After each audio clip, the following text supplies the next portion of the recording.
So let's discuss about history of Sydney water management.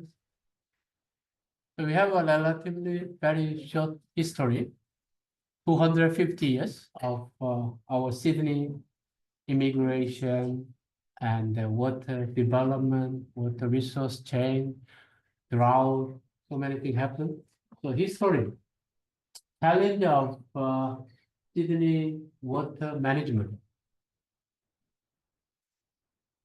And this will give us a good investigation of our future work. Also, we can think about water sources in different area, different continent. So how we are recycling the water resource and different water surface, groundwater, desalination, recycling. It keeps changing every year, depending on your dam level, depending on your climate change response. So even though it's not exactly for today, but we're still investigating a lot of surface water, groundwater, desalination, and recycling. And Australia, we are utilizing 196 kiloliter per year, and top 11 consumer in the world. Total water consumption, 18,000 billion liter per year. So this can be used mostly agriculture. So we rely on a lot of agriculture sectors, and followed by manufacturing, mining, with electrical, gas, and household, and remaining industry, water supply, and sewage and challenge service. So that's we are currently consume our Sydney water consumption. So let's see the population. Yeah. Last year, 5.19 million. So this is keep increasing. Average annual fall 1,200 millimeter. Also, we have a Sydney Water Corporation and New South Wales Water. So what's the difference from Sydney Water Corporation and New South Wales Water? So Sydney Water is taking care of drinking water, water quality, and wastewater treatment plant. But New South Wales Water will take care of dam, like a bulk water, right? So they have a lot of dams available in New South Wales. So New South Wales Water is selling the bulk water to Sydney Water. So Sydney Water purchase the water, and then they treat and goes to their own way of the selling. So this is a history for the 1788 tanker stream and Busby War 1826. So we have like a small amount of water, and then small bores 1826. So you can see the red color. This red color means severe drought. So whenever we have a drought, so we create the dam, Upper Nepean Dam, also Nepean Dam. So we try to store our water in a dam systems, and then we try to keep and utilize depending on. So Warragamba Dam, it's World War II, 1948. So it was built at the time. Then still, it's a very important resource of the Sydney water. And we have also some of the Shoalhaven scheme and wastewater, different way of, you can see the Warragamba Dam in the Blue Mountain. And we have also some of the prospect reservoir. So they connect to supply. And this prospect will supply this area of the Sydney. So we get all the water from Warragamba Dam. And then we have also, you can see the dam from the south area and wastewater treatment plant, advanced wastewater. So you can see the different dams is connected to each other. So they are communicating depending on the drought, and they can deliver from south to the north, Waranga Prospect Dam. So we make sure that every dam is balanced each other. So they pumping to other dam, the other dam, and then making sure that all the level is well balanced to supply our water. Also Bondi wastewater treatment, North Head, Malaba wastewater treatment plant. So they have a different way of the wastewater treatment plant compared to the western area. And this is the challenge of the water supply. So we had an initial problem of the water quality, like the aluminum. So some scientists published the aluminum created Alzheimer's disease. So Sydney water at the time, they stopped all the aluminum coagulant. The aluminum can utilize to remove the turbidity and then suspend the solid in the water. So they changed to the aluminum to iron because at the time it was not sure whether it's really happening for aluminum coagulant in drinking water. Aluminum is there. And then we drink and created the aluminum Alzheimer's disease. But after 5 years later, it turned out this is wrong. So everything was like kind of the show. So it's everybody can enjoy a little bit of aluminum with the coagulant, but still Sydney water treat our coagulant with iron, Fe, rather than aluminum. So that's the milestone we changed. Also Sydney water established 1995. At the time, we didn't have New South Wales water. At the time, we didn't have many, we have 4 to 5 New South Wales water-related organization. And we tried to also tackle this pathogen, like the Giardia critosporidium 1998. So some people died because of this pathogen, and then tried to stop all the water source and boiled water at that time. The Sydney water CEO was sacked at the time, and then they created the New South Wales water after this event. And then they have a separation, several, Sydney water was monopoly this water sector. So government tried to separate the New South Wales water, Sydney Catchy Authority, also Hunter Water and Sydney Water. Also we have a dam-related water organization. So they are working together. Now is the PFAS. PFAS is one of the problem. What's the PFAS?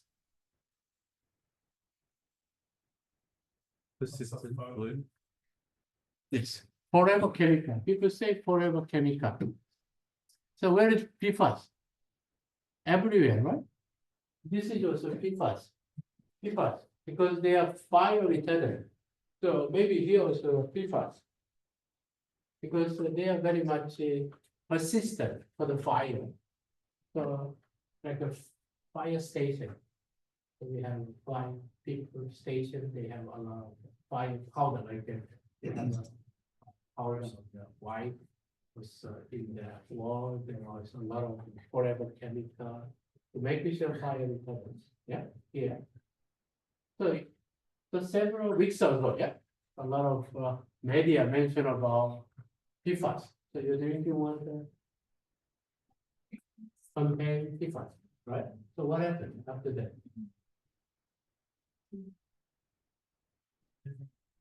Now you do. Anybody follow up? You remember the 3 weeks ago, 1 month last month, right? Sydney water, they mentioned about we have a lot of problem of PFAS in drinking water. Yeah. So a lot of people mentioned about okay, whether we can drink or not. Yeah. After that, what happened? Nothing happened, right? Very quiet. Why? Why? How to treat. How to treat? Okay, that's one of the very critical answer. Critical answer, not the correct answer. Critical answer. What is? Negligible, right? Negligible. That's very interesting. Reasonable answer. Negligible concentration. The problem is PFAS keep accumulating and in the blood or in our body and keep creating cancer because it is very difficult to remove, then difficult to also treat, as well as they penetrate the bloodstream. It goes to our intestine and then goes to the blood and then they keep circulate in our blood and they keep concentrate, increase, and PFAS will create cancer. That's the people worry about that. Then last month, okay, city water, they got problem. Okay, our drinking water PFAS concentration is more than US concentration of their bigger point. Yes. And then people investigate and found out that there was some fire station, old one, that they keep contaminating our prospect reservoir to penetrate the PFAS concentrated all the fire station, and they stopped the groundwater flow and they tried to stop the contaminated area. Now it's gone. So it was a temporary event. Like when you have a PFAS, everybody, oh, what's PFAS? Oh, it's a very dangerous. Then not many people drink have water. Now it's nobody knows what happened after that. What happened? What happens now? It's just happening. Same as Giardia and Cryptosporidium, 1998. The people identify Giardia and Cryptosporidium. This is pathogen from the habitat. So it's very difficult to remove disinfection, chlorine from the water. And then, so they stop the drinking water, so boil the water every, drinking.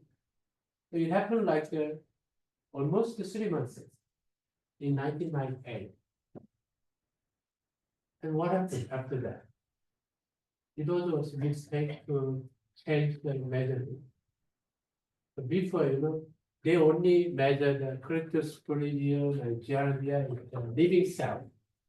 But the new technology, they measure even dead cell of Cryptosporidium and Giardia.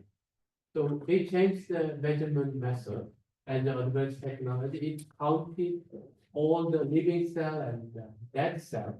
And they found out dead cell was identified in drinking water. That's the reason why people they have some was kind of even still at the time they didn't really identify where is this Giardia sporidium from. It's a mysterious change of the identification method. Even they was not able to identify the same bacteria after 1-2 months later. So even they were not able to investigate where is this Giardia Cryptosporidium from. So it's like we had several like Alzheimer's disease, Cryptosporidium, pathogen penetration.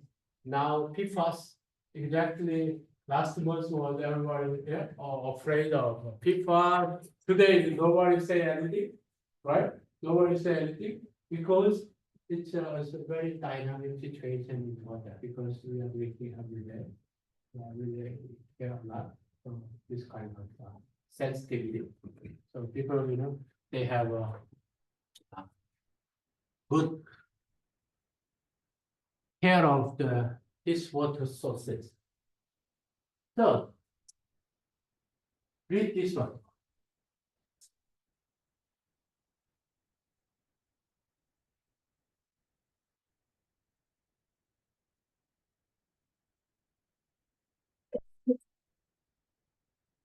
I will give you 5 minutes. The problem that we are doing. So not many people know after you discharge your wastewater and how it works. Yeah. Now it's a good timing to better understand how this goes in Italy, yeah, and how this can happen, and making sure that you are following the same page of what we are trying to achieve. Okay. Class of like wastewater. I will give you 5 minutes. You frost your water and how it's traveling and how we can end. That's the question. Please discuss with within your table people. Then I will select maybe 2 or 3 or 4, yeah, people to represent what they are thinking as much as details. We want to have a discussion how much you are understanding after you discharge your waste. Yep. 5 minutes.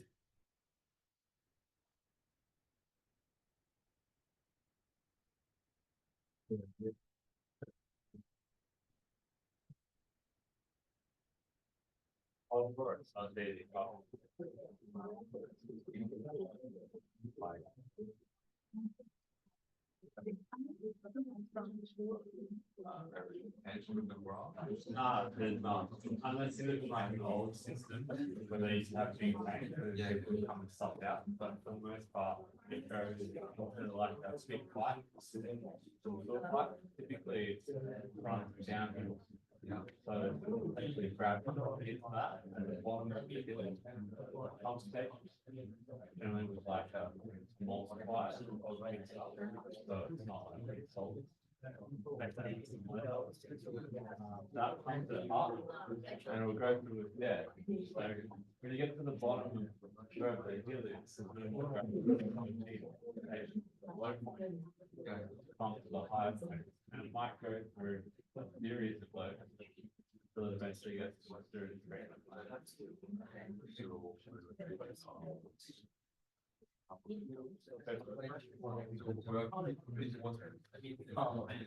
because there's not many of these, it's the network of how to get it.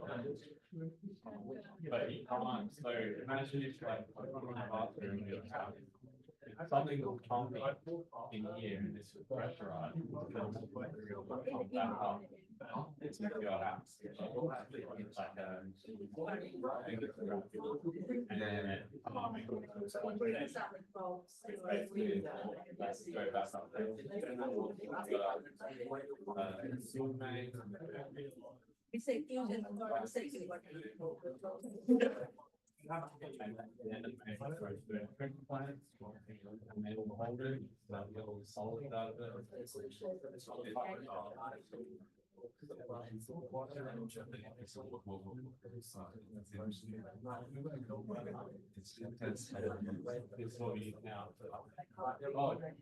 and then exactly where you so in your like stream, it can be like a big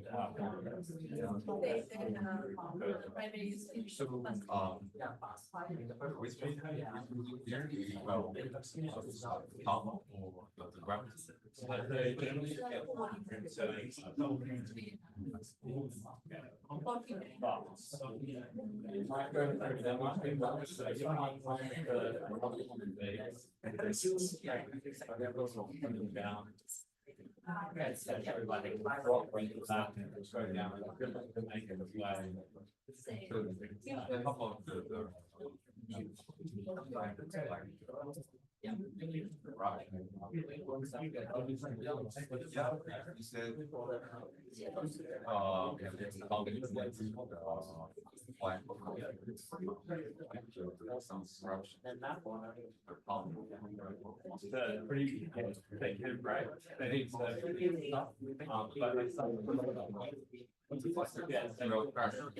So like, did you?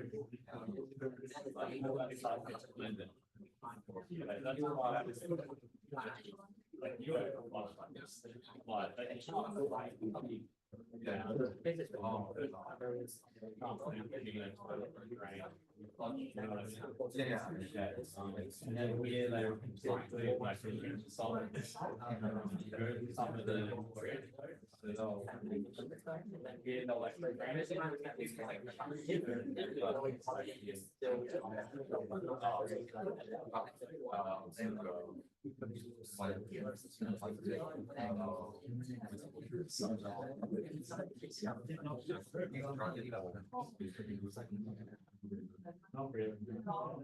Right now, we are scoring. I don't know. I don't think.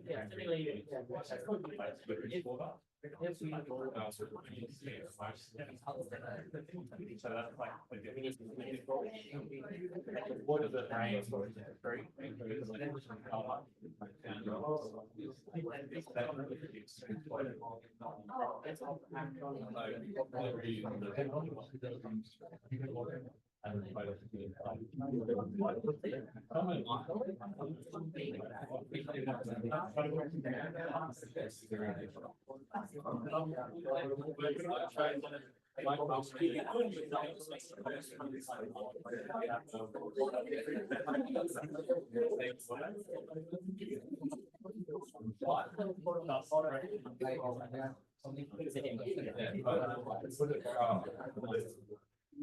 We have a request.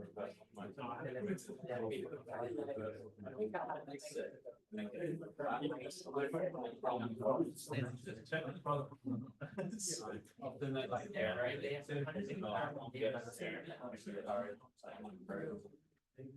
So removal, like, you get all the bacteria going, better that age that we should at the base of our home, so you understand, we just think about from minutes.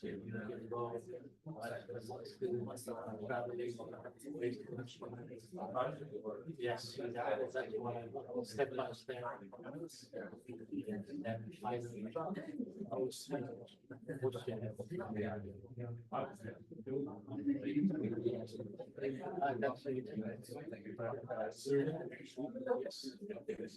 You're very familiar. Not many people understand what it's going, where it disappear, how they travel.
Not many people think about after you flush the water in the boiler. You like to, okay, so we can present how it goes, how it works. So first of all, every household has its own plumbing system. So it first goes through that. And then it goes to the council network. And then before that, and then after that, it will then reach the wastewater treatment plant where all the plant treatments happen. Okay, that's the 3 steps. So my question is, so what's the depth of your sewer pipeline? So underground was underground. So your sewer pipeline is located how many depths? Go down to your sewer pipeline. You're traveling to sewer pipe.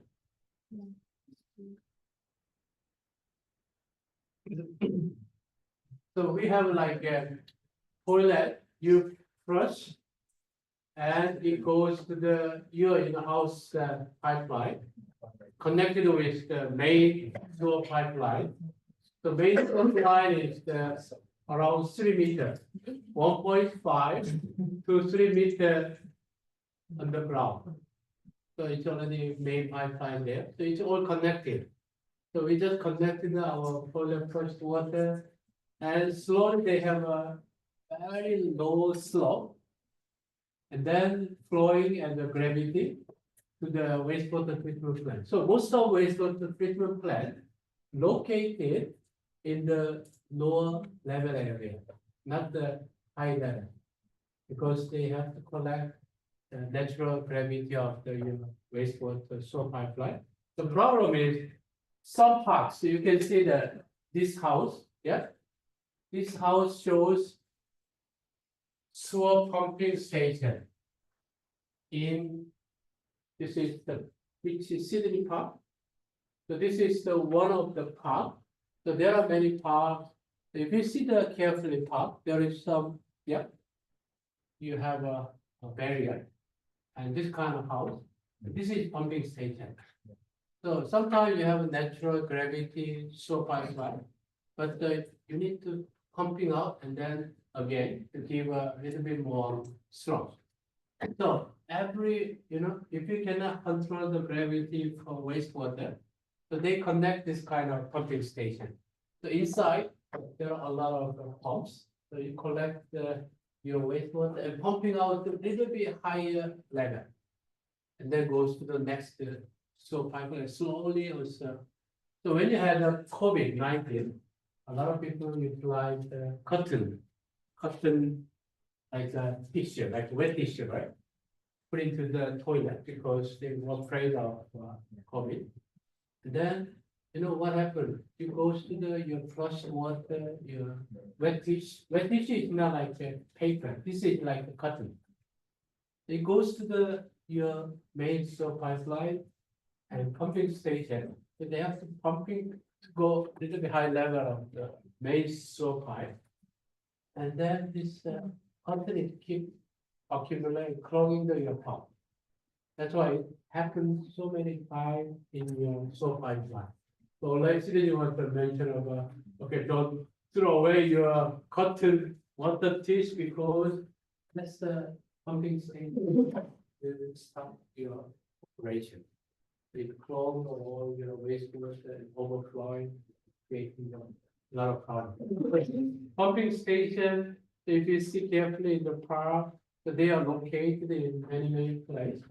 Pumping out and then slowly gravity, and goes finally with the treatment plant and goes through the biological or physical or chemical process and you treat. Sometimes it goes to the river, way, water, way, or it goes to the ocean. But depending on the quality, you may go through advanced treatment system or just a simple treatment system. So that's how we design for overall, wastewater treatment flow. So you can have a better understanding now. So you have sometimes the main city, like the urban area, the sewer pipeline you can find around 1.53 meters. The rural area, you don't have to have that much depth. You can have less than 1.5 to 3, it's around 0.5 to 1 meter. So depending on where you live, so they utilize the maximum gravity to carry out this wastewater. And pumping station is very important. You keep carry small amount, and then finally leads to your wastewater treatment plant. So that's how it works. And Turumba wastewater, we had a very serious desalination wastewater use as a drinking water. No, people say 61%. Since then, we never ever drink our wastewater recycle. If we said yes, because at the time the Turumba was very severe drought, was dam level almost nothing. Then they asked the people on whether you can drink recycled water or not. But the residential people say 61% no. And then they start building a desalination plant because the people don't want to drink the people spoil that fresh water, and I don't want to treat and then drink again. It's not really, they feel very comfortable. So that's the one of reason also. Also, they have a problem like why Turumba? Why not Sydney? Why not Melbourne? And why not other area? Why Turumba? And that was the first and last water voting in Australia history. So we said no, and finally the government support. Okay, let's put seawater desalination because people don't want to drink the recycled water, and we have every city like Sydney, Brisbane, and Melbourne, Adelaide, Perth. So we just created a very big desalination plant. We spend around Sydney desalination plant $2.1 billion. So it's very expensive. Our desalination plant in Sydney, also water recycling, how we treat the primary treatment. We mentioned about secondary, tertiary, advanced. So how we can design primary for ocean discharge, secondary treatment, recycling for irrigation, advanced treatment for the toilet flushing, industrial application, and some of also discharge to the river waterways. So that's the water recycling is becoming more popular because everybody produces wastewater. Then we don't have to traveling to the wastewater treatment for long distance. So you think about, from your urban area to wastewater treatment plant, you treat and then recycle. It's a very long distance. Yeah. So like making the infrastructure is very costly, like a pipeline and then water sources. So it's almost impossible to create all the wastewater. So best way is just to pump into the water supply pipeline, drinking water pipeline, but the people don't want to do that. So that we also still keep increasing the non-potable purpose at this moment. But in the future, I think we will consider very, very seriously just pumping to our drinking water pipeline, and we will have very good wastewater recycling sources. So that's the final destination of the recycled water. But now we have a different application using wastewater, gray water, stormwater, roof lane water, soil mining. So this is how we are creating recycling water. So this is one of the examples, soil mining. Kogara Council near the airport, so they utilize the soil pipeline and pumping the wastewater and then treat, apply for the Gulf Coast and Central Park. So we are recycling the Central Park wastewater, 1,000 liters. Then leftover is coming to our library. So we have a building too, yeah, over there. Very nice library there, right? So we have hosted, utilized in the central park. But they have a remaining wastewater recycled water coming to the building two, right? The building two, we are receiving the central park wastewater. How much do you pay for your drinking water? You don't know. No. So how much do you pay for water bill? $300 a quarter. Around how much? About $300 a quarter, maybe 400. 400. Yeah, Per including quarter. Per quarter? including sewer services. Okay. So how many people pay your water bill?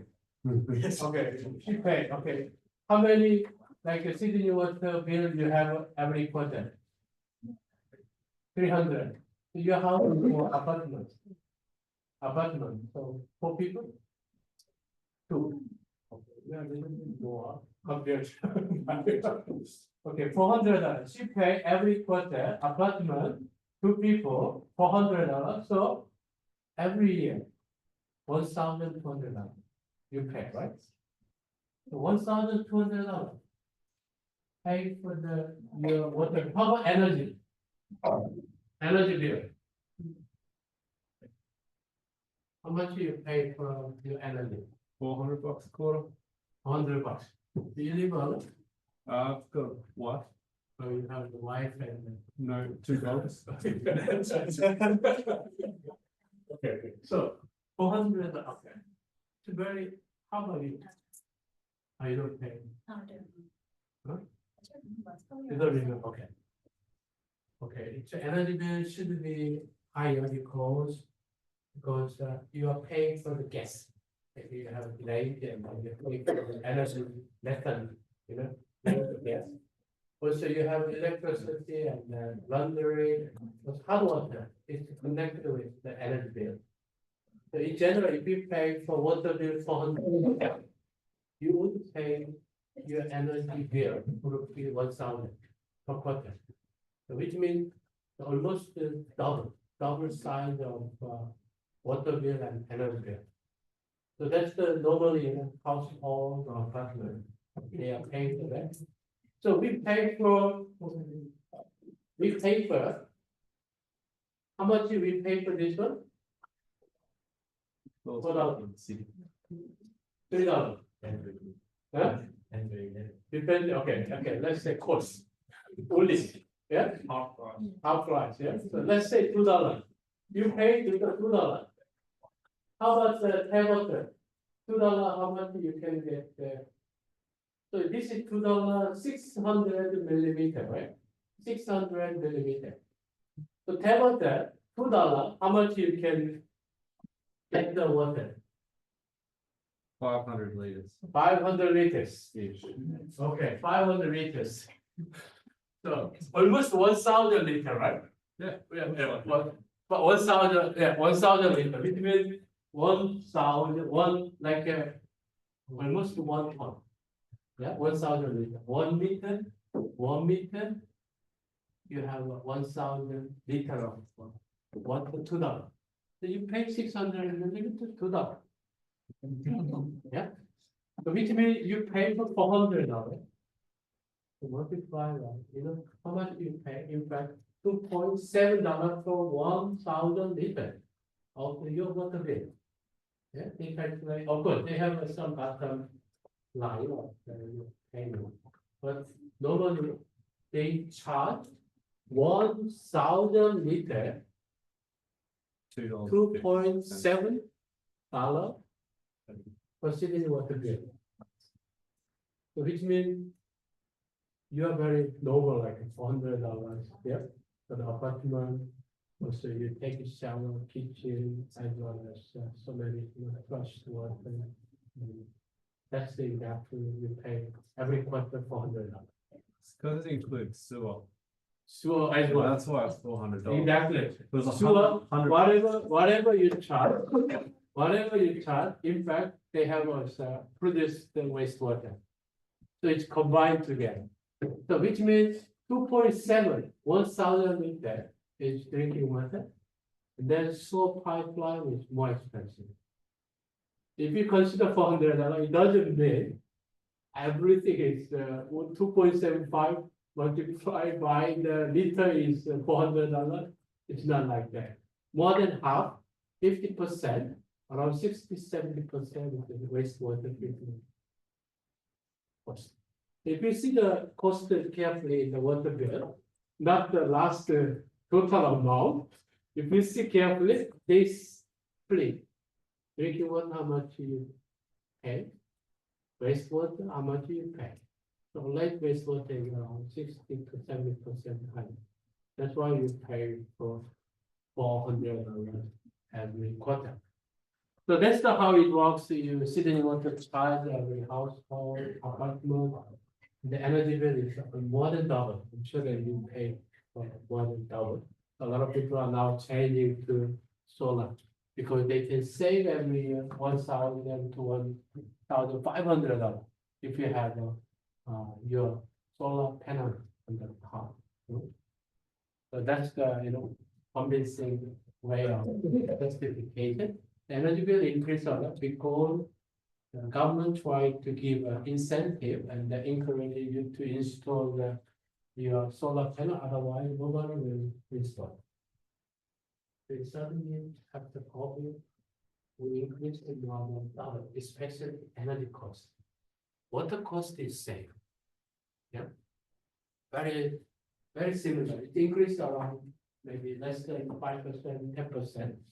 But energy cost increased because of climate change, CO2, renewable energy, also try to push you to install your solar panel in your rooftop. So a lot of things that now is that this kind of energy bill and the water bill is exactly happening for our daily life. So we have to understand how much you pay for water bill, how much it goes there, how much it goes there, and then what energy, because all the connected together, so that you will have a better understanding of why you have to pay this much, why we have to pay this much, and this will give you better design of your overall water treatment process. And desalination, as I mentioned, initially we designed the desalination plant 2008 because we had a millennium drought from Sydney 2000 to 2008. The government, the dam level was less than 30%, 20%. The government, okay, we need to build a desalination plant. So we start operate desalination plant 2009. As soon as we built, the rainfall is coming. The flooding everywhere is flood. Desalination is flooding for as soon as we create our desalination plant. So it's too much rain.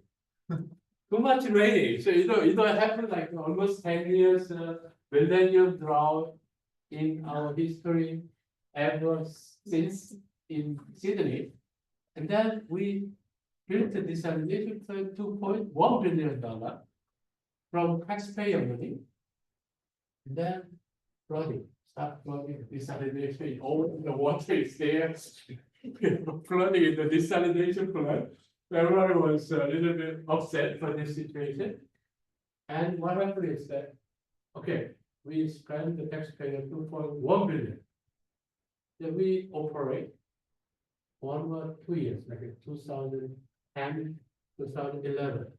Then everybody complained about desalination is too expensive because removing salt is very expensive. So you increase your water bill like that because of desalination. And then government decide, okay, let's start desalination plant. And we operate when we have another drought. Then we didn't have any drought since we built this desalination plant. So 2009, we are waiting for drought. There's no drought, nothing happening. So government decide the government decides, Sydney Water, because initially ownership was Sydney Water, Sydney Water decide to sell desalination plant in the world. Because everyone complained about our Sydney Water is spend $2.1 billion taxpayer money. There is Sydney Water right from here. Hopefully now Sydney Water people here. Okay, we are recording, right? Oops. So Sydney Water decide to sell this plant because everyone complained about our spend $2.1 we are not using, we are not benefiting, water price increase because of maintenance. Yeah, you have to maintain. No matter what, it's, you have to spend a lot of money to maintain it. So they decide to sell it in the world. The international bidding happened in 2000. When is it? International bidding 2000, almost 16.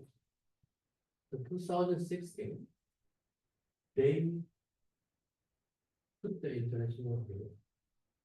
Then somebody purchased 2.1 billion, how much? 100K. So they put 100K more from our taxpayer money. Canadian superannuation. The super funding, they are looking at the long-term benefit, long-term investment. Then they pay for 2.1 billion 100K, City Water, okay, you take it, and we put our taxpayer money to the government. Okay, no more argument, no more discussion, we did anything wrong, yeah, just return to your taxpayer money. And then ownership change since then. The Canadian superannuation purchased this one. So if you see the desalination plant, so they are saying the Sydney desalination plant, which no more related in the government or Sydney Water. So they are operating this one through Veolia. And what happened was 2019, you remember that we had a very serious bushfire for almost 1 year.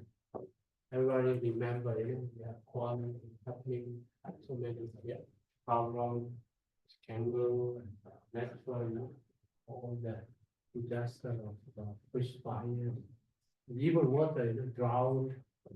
At the time, drought to start. The Canadian superannuation, initially they look at the 20 years, 30 years return on investment because Sydney is growing very fast. And we don't know when the climate change coming again, and they will create another problem for the drought. And then we can start operate, and we can have a good return on investment after 20 years.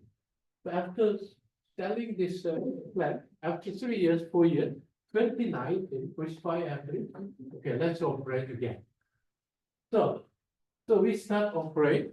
We have okay, 5 minutes. So we have 5 minutes. And let me make it short. And they start operating from 2019. And then they don't want to stop anymore because stopping or the operation is costing more than just continuously operating.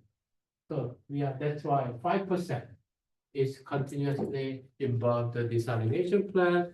So that's how it works. So Sydney Water, that's the history you can see from the slide. And Sydney Farm, climate change impact, very difficult to predict the climate change. Also, we have several initiatives, the building, like recycle water underground, also sharing the pipeline. Also, this is the timeline. Circular economy concept is becoming more important for our water principle. Also, resource recovery from the wastewater. We can create the biogas or some fertilizer from that. And this is how the Sydney Water works. Last but not least, this slide. So we have our urine diver, the toilet building level. Our research group is working on urine convert to fertilizer. We have a climate action week from 10 to 16 in 2 weeks. So VTS will organize some of the event. It's, our research group. We have a design to participate this event. A nice blue lab. We collect the urine from our university building, from this mobile toilet, and convert to urine to fertilizer. So how we can apply for the green area. So we will have a climate action week, this one. So everybody take QR code now to register. And then, so it'll be held in this campus, let's say, Green Alumni. You can join and then have a little bit of concept of, because urine is a very big problem of our wastewater. It goes to the wastewater treatment plant. We have to remove a lot of nitrogen, phosphorus, potassium, nutrient from wastewater. So this will help a lot for wastewater. So you can have a little bit of fun during the climate action week, our research event. And if you are interested, also you can join some survey. And if you are more interested, you can have also research detail, right? Okay. So if you have any questions, send the email and we will keep in touch. And good luck for tomorrow, 9 o'clock. Yep, we will see you. Thank you.